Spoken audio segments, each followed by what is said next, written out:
मैंने श्रीमद् भगवत गीता तब तक नहीं पढ़ी थी जब तक मुझे ये ज्ञान नहीं हुआ कि हम सब आत्माएं हैं और ये ज़िंदगी हम आत्माओं के लिए एक इम्तिहान है।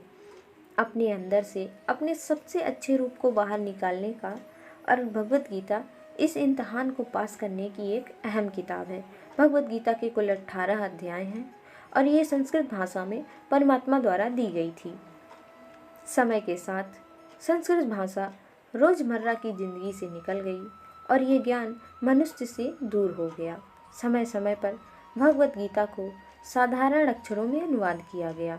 इसी कोशिश को आगे बढ़ाते हुए आने वाले कुछ मिनटों में मैं भगवत गीता को आप सभी के बीच समर्पित कर रही हूँ।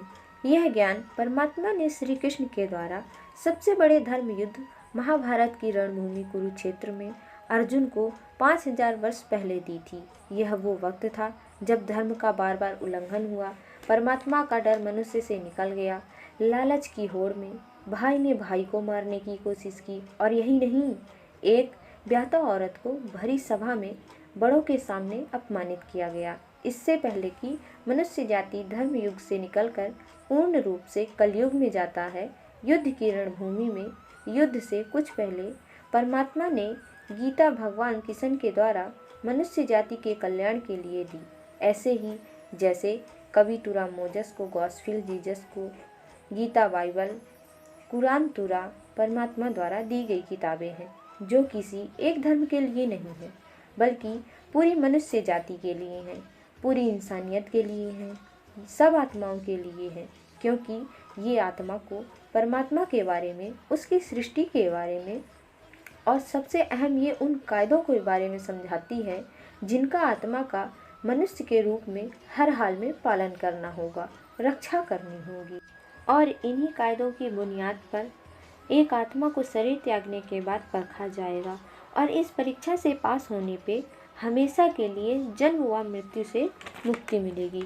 परमात्मा श्रीमद् भगवत गीता में कहते हैं कि मैं सबकी शुरुआत हूँ, मैं सबकी शुरुआत से पहले था, मैं सब खत्म होने के बाद भी रहूँगा। सब मुझ में है और मैं सब में हूँ। जो भी तुम छू सकते हो या देख सकते हो, चख सकते हो या सुन सकते हो, वो सब मैं हूँ। ये नदियाँ, पहाड़, सूरज, ग्रहण, चाँद, सितारे सब मैंने बनाए हैं। मैंने ही भगवान, शैतान, राक्षस व इंसान बनाए हैं। मैं सर्वव्यापी हूँ, मैं सब में रहता हूँ, सब मुझ में है, मैं ही सब में हूँ और हर जगह मैं ही हूँ। मैं ही ब्रह्मा बन के सब बनाता हूँ और रुद्र बन के सब नष्ट करता हूँ। मैं ये सृष्टि यूं ही बनाता व नष्ट करता रहूँगा ताकि आत्माओं को मौके मिल सके इन जन्म और मृत्यु से एक दिन मोक्ष पाने को, हमेशा के लिए परमात्मा के साथ रहने के लिए।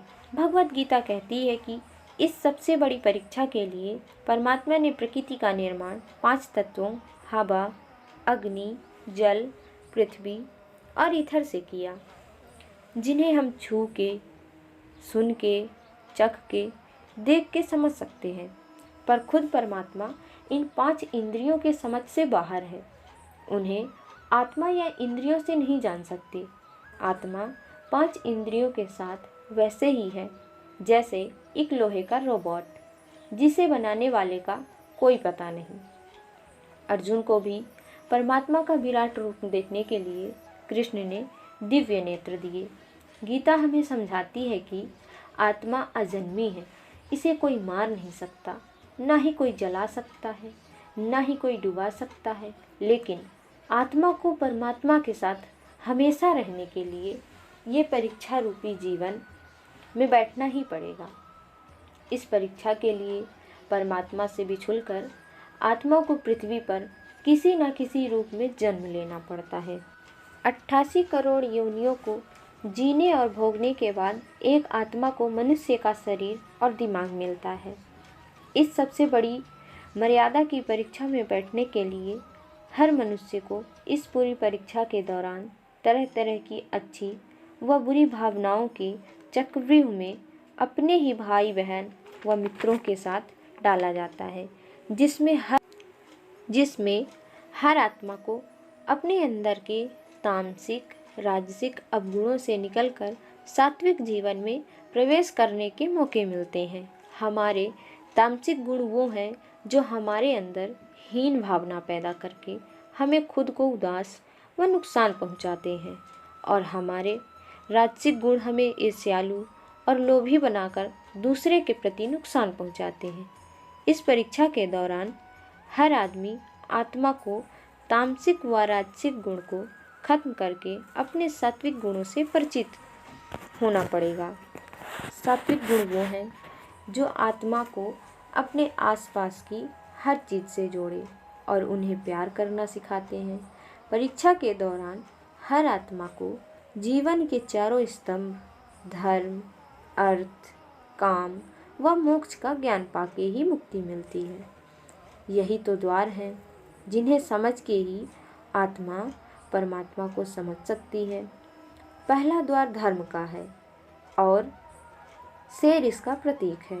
धर्म वही है जो गीता में लिखा हुआ है, वेदों में लिखा हुआ है, गुरु ग्रंथ साहिब, बाइबल या कुरान में लिखा है। धर्म वही है जो धारण किए हुआ है, जिसे आपका दिल मानता है, जैसे झूठ नहीं बोलना, चोरी नहीं करना, भगवान का निरादर नहीं करना, दूसरों को नुकसान नहीं देना। यही सब धर्म है। और हर आत्मा को अपने जीवन काल में हर समय धर्म का पालन करना होगा, उसकी रक्षा करनी होगी। दूसरा द्वार अर्थ का है और घोड़ा इसका प्रतीक है। हर आत्मा अपने हर जीवन काल में अपने पृथ्वी पर होने का अर्थ या मूल कारण समझेगी। इस जिंदगी में भोगने वाली चीज़ें और रिश्तों का आनंद लेंगी। अच्छा बेटा या अच्छी बेटी, अच्छा भाई या अच्छी बहन, अच्छा पति या अच्छी पत्नी बनकर हर दुनियावादी रिश्ते पर खरी उतरेगी और इस परीक्षा को पास करेगी। तीसरा द्वार काम का है। भगवत गीता समझाती है कि हर मनुष्य के अंदर काम, क्रोध, मोह, लोभ, अहंकार और ईर्ष्या जैसी 6 भावनाएं अपने आप और दूसरों के प्रति नुकसान पहुंचा सकती हैं। इन भावनाओं को हर मनुष्य को हमेशा अपने नियंत्रण में रखना होगा, क्योंकि इनके बहाव में किया हुआ कोई भी काम हमारी जीवन भर की परेशानी का कारण बन सकता है। और एक आत्मा संतोष और सादगी से इन भावनाओं पे हमेशा के लिए विजय पा सकती है। चौथा स्तंभ मोक्ष का है। हाथी इसका प्रतीक है। इस परीक्षा रूपी जीवन में हर मनुष्य हर समय कुछ इच्छाएं रखता है। कुछ इच्छाएं एक ही जन्म काल में पूरी हो जाती हैं, पर कुछ अधूरी रह जाती हैं और उनका पूरा होने के लिए आत्मा को वापस पृथ्वी पर आना पड़ता है। भगवत गीता समझाती है कि हमारी इच्छाएं ही मूल कारण है हमारी पृथ्वी पर वापस आने का, और अगर हम कोई भी इच्छा ना रखें तो हम इस जीवन व मृत्यु से मोक्ष पा सकते हैं। ये द्वार माफ़ी का भी है। जिन्होंने आपके साथ बुरा किया उनको माफ़ करके और जिनके साथ आपने बुरा किया उनसे माफ़ी मांग के मुक्ति पाई जा सकती है।